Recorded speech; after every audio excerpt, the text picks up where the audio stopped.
Now, once you realize that there are these four big overarching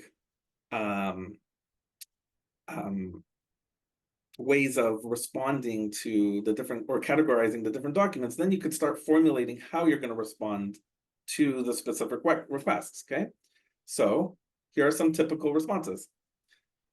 I wrote this out so to help you just to do it. In response to this question, so let's say it's question number 1, I am providing with this letter or affidavit the following documents, okay?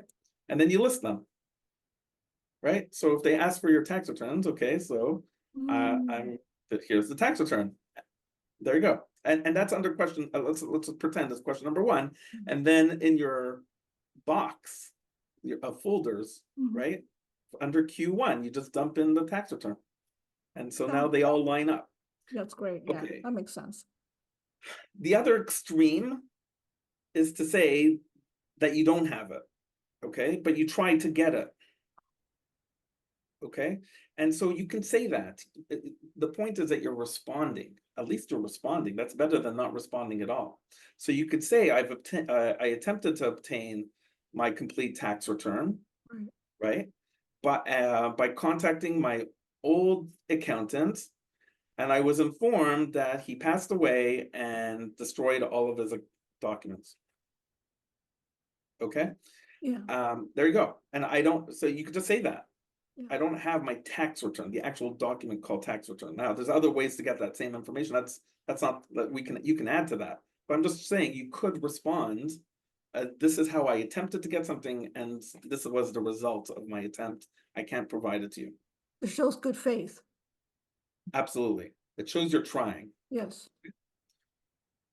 Can the other side say try harder? Absolutely. But at least you're at least you're trying. Okay. What if you have no documents at all? Or let me say it a better way. What if the question is not asking for documents? They're asking for information. So you could just have, and this is sometimes a good reason to have an affidavit, where you're giving your sworn information, one and done. This is my story. If you don't like it, take me to trial. Okay? So you can just do that. In response to this question, my evidence is blah, blah, blah, blah, blah, whatever you want to say. Okay? Okay. Here's another response, which is what I would call the delayed response. I haven't completed my tax return for 2023, but I expect to have it by blank date. Yeah. And I'll provide it to you when it's done. It's very reasonable. You are creating your own timeline. You're basically saying you asked for it within 30 days. I'm not providing it within 30 days, but I will be providing it on this timeline. Right. Now, is your timeline reasonable or not reasonable? That's a separate question, right? But at least, again, you are putting it out there as to what your position is regarding this question. Okay. You can say, as I said before in the last slide, I don't believe it's reasonable to provide 5 years of bank statements within 30 days, but I will provide them, okay, within 60 days. Okay, that would be under the line item of it's too hard to get, but they're easy to get. Right? And so, okay. So you're creating your own timeline for that. In contrast, you could say, I don't believe it's reasonable to provide 5 years of bank statements, but I am willing to provide 1 year of bank statements. And you could tell me if that resolves your issue that you're looking for, whatever you're looking for in 5 years worth of bank statements. Okay. Now, again, is 1 year reasonable? Well, it really depends on the legal issues that are being raised. Okay, so the bank statements are the big one.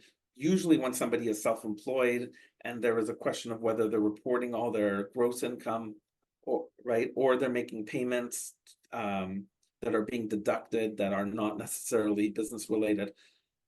The issue of bank statement, I got the one thing that the viewer should know is that as of today, the law system, the legal system is still feeling this all out.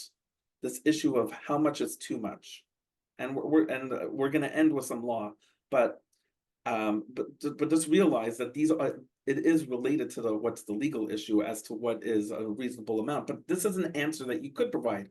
It's not all or nothing. I'm going to provide some of it. Okay.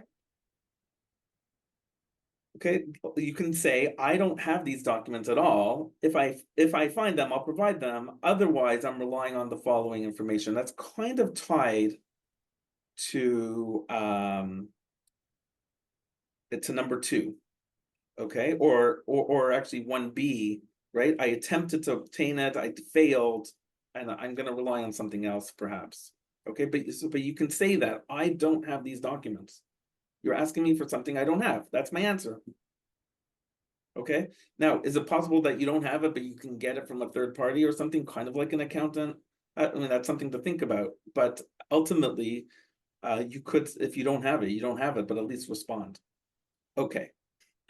Lastly, you can answer, I refuse to provide the document or information that you're requesting because, and recall that in the last slide, we had the reasons that you can refuse documents. Okay, so it's irrelevant, you're asking for way too much, it's not proportional, it's legally privileged, right? That list that we talked about earlier, that is a line that you could use and rely on. Okay. Great.